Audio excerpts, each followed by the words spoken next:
tell Penny and John. All right, do that.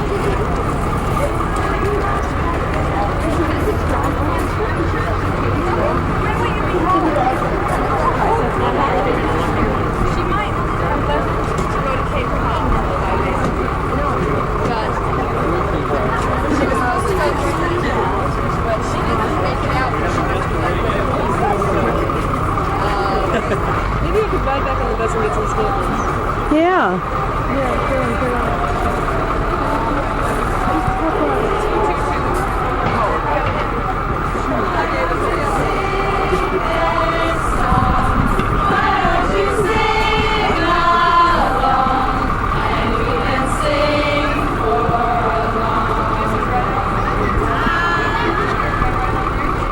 Keep going. Sing some more. Come on.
That's sad. He was the one at the truck yesterday. We're in the way here. And you're chairman of the board of county supervisors? Right. Okay. It's on. Oh yeah, but the audio's not plugged in. Hold on a second.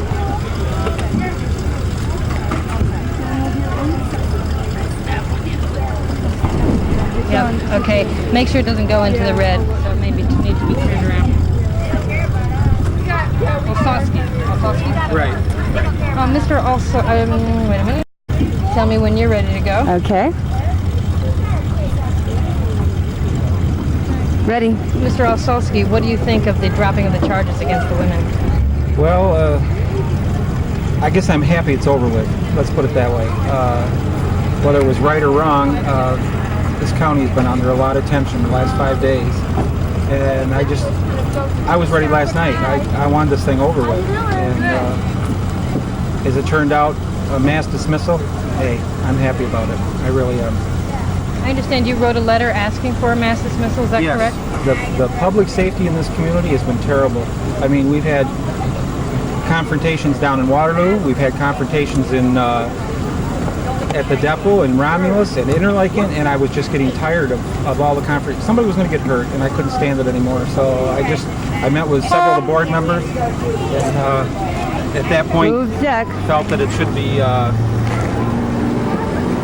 be diffused. And so I was asking the other board members to support me, which I had the vast majority of the board that did support and wanted the ladies released. Not expecting. It wasn't our decision. We were recommending that they be released. The decision of the judge, I'm happy it went that way. Did you think the arrests originally were improper? I can't really say. I wasn't there. I didn't see what happened. I just felt the sheriff did a good job in handling it. Whether it was right or wrong, I can't say. Do you have any idea how much it's costing the community on a daily basis? For the month from July 4th until the August 1, I would say probably 20,000. At July 30th, when this whole thing started to erupt, I think I'm not too far off saying it was 20 to 25,000 a day it was costing us, right up to this point here. So it's a lot of money on local taxpayers. And how will that cost be absorbed? Is that... All right, we've asked for aid from the federal government. Congressman Horton is working at that point to try to get us some federal aid. Congressman Horton what he wants is an amount. We can't give him an amount. It's going to be a while these other counties send in their vouchers of what it costs for the mutual aid. And the exact cost, like I said, it's hard to say, but what we're asking is some aid, and we're getting the support of Senator Bill Smith and also Mike Mazzolio, our assemblyman on 128. I hope that comes through. What do you think of the goals of the encampment participants? The right to demonstrate, I think that's fine. We all should be able to do that. I don't go along with the civil disobedience. I really don't. That stuff, what I saw August 1st really upset me with the business of going over the depot fence. The depot's been here for years. It's part of our community. We've had people retire from the depot. We're a very patriotic community, and I couldn't go along with that. The demonstration itself, it was all right, but the business, when it started to be the civil disobedience, I couldn't go with. Were you surprised at all by the level of hostility that was expressed on the Waterloo incident and then again last night at Interlake and against the women? I don't think I was surprised. I could see it coming. That's why I was asking for a release of the ladies, because it's just been excelling, and it seems each day it's been getting worse. So I wasn't surprised, no. I was surprised at the confrontation on Saturday. I didn't know about this march happening. I learned about it at 4:30 in the afternoon, so it was all over and done with then. I never expected that to happen, because up to this point we've had no arrests. You know, in the 30 days we've been into this thing, there's been arrests at the depot, but no county arrests. Okay, well, thank you very much. Thank you. Thanks. Yeah.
Hello, hello, hello, hello, hello, hello, hello, hello.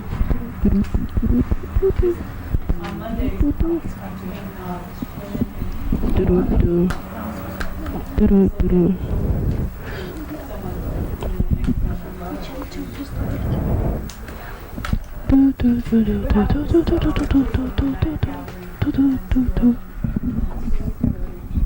Testing, testing.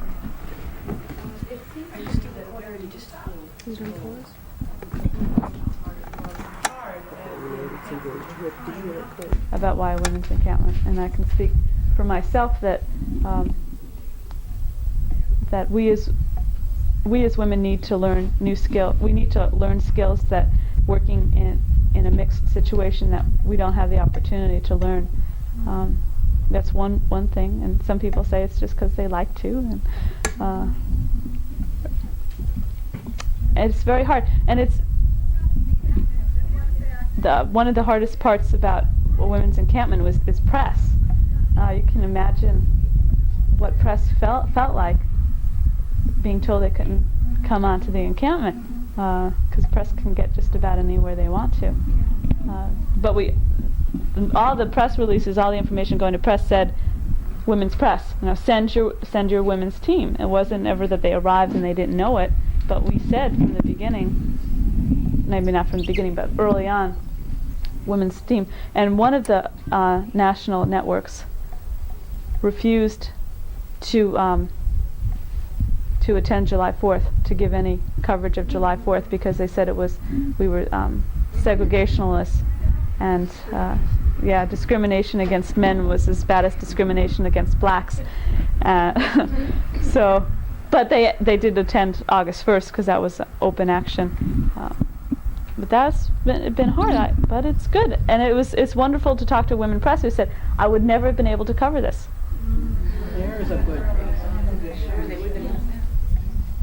And one woman I said, I got a whole week. She spent a whole week here, like within a 40, 50-mile radius of here. And she said, I've never gotten to assignment that long. I think it's very hard for who are caught. Most of the time, men and women together, the men have all the power positions. And I've dealt with this in a somewhat different context, but it's helped me to understand some of this. Is with the YWCA, where people say, why not just join, but be with the YMCA and be one organization. You all do the same things anyway. Well, we don't. But where that's happened, it's the men have maintained all the power, and the women lose the ability and the opportunities to have the leadership positions, the finance positions, the administrative positions that give us the opportunities that we need and we would like. You've got to keep yourself separate in some areas till you have those rights. Yeah, my vision of the world I want to be a part of is not one where we would need a women's encampment. Yeah, that's right. But right now we do need it. And the depot, it's a very different effect. Their response to us is as all women's action. There was a street theater done a few weeks ago where the women dressed up as appliance in the military, and they had brooms instead of guns, and they swept this floor, and there was a count off, and it was just hysterical. And one of the things that happened, they jumped across this yellow line. The yellow line had just been created, and so there was this dance across the yellow line back and forth.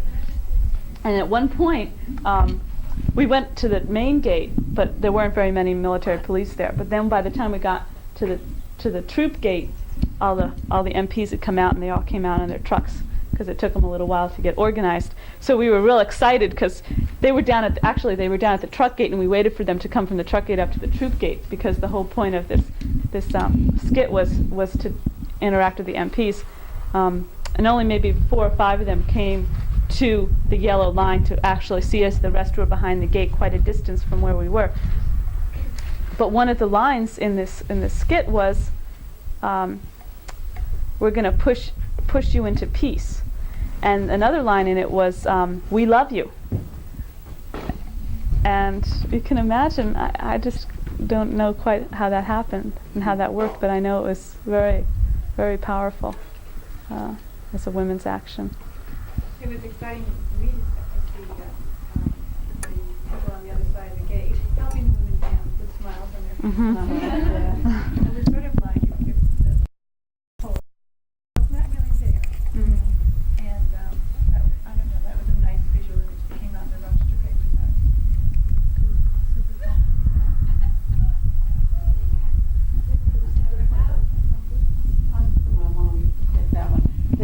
We attended 2 of the evening camp community meetings where all plans were made for the day, getting the work done, et cetera, and a lot of sharing. And one woman identified herself as coming from a village in Vermont that had a lot of strife and a lot of social issues. She didn't go into what the issues were, but violence was coming. And she said they had a lot of peace-making meetings, etc., and was throwing out to the group here that they finally, in Vermont, in their little village, had come to the conclusion after many meetings that they were a part of the big cosmic picture, that they needed to settle the conflict in their own little village and to reconcile these points of view, or there was no use in them even thinking about anything beyond the village of Vermont. And she was making that point here. We've got to have the camp reconcile with the community around here, or what are we talking about peace in some other section of the world? She made a very nice statement here in the circle. I wanted to talk about the men's support camp. There is a men's support camp. There are mixed workshops off the land, both offered by women on the encampment, including issues like why a women's encampment, and other kinds of issues, and mixed workshops offered by men.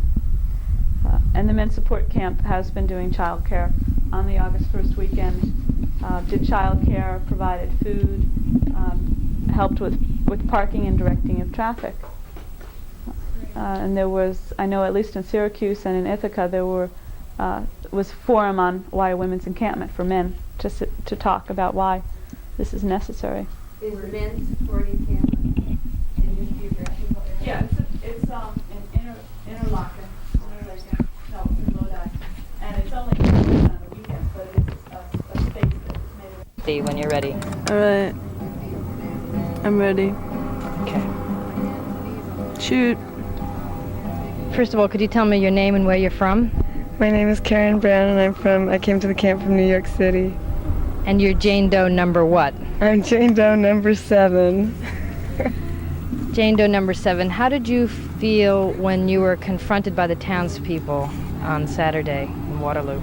Well, my very first reaction was absolute disbelief. I thought there must be some kind of a mistake. I'd been at the camp for several days before the walk, and there were vague rumors that there was going to be this counter demonstration, and I thought, oh, it'll be 1 or 2 townspeople out waving their flags and calling us bad names. But I was really shocked, and I was really surprised at how organized it was.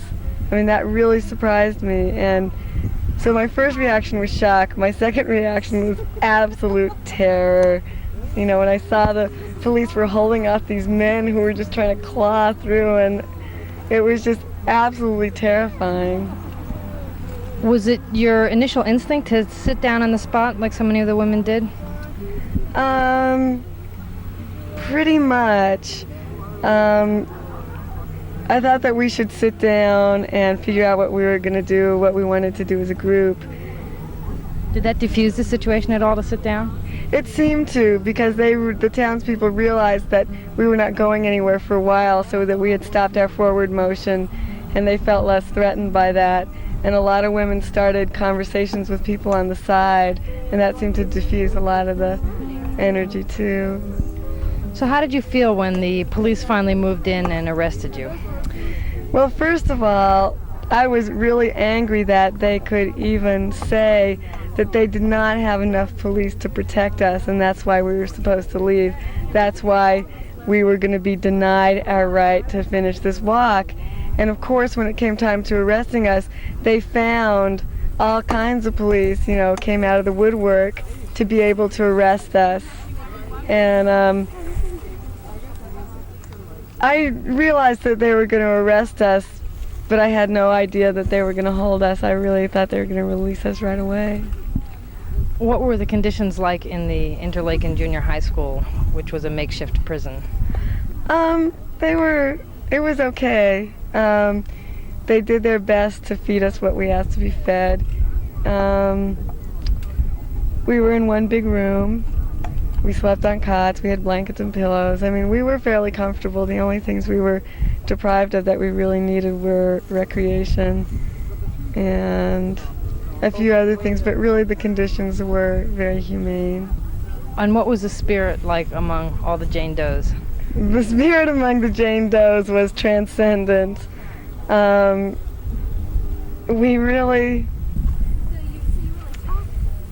developed a spirit of community and of supporting one another. And when you're in a room with 55 other women, and many of those women had not even made it to the encampment because they'd been sleeping in Seneca Falls the night before, you know, you go through a lot of different emotions and highs and lows, and those are kinds of things that can often split up a group when there's a lot of pressure. You have to make a lot of decisions, but we took care of ourselves and took care of each other really very well. How long would you have been willing to stay incarcerated in return, awaiting a finding of unconditional release? Well, I was one of these people who thought we were going to be released every single day because I couldn't believe that they were going to get themselves into this thing deeper.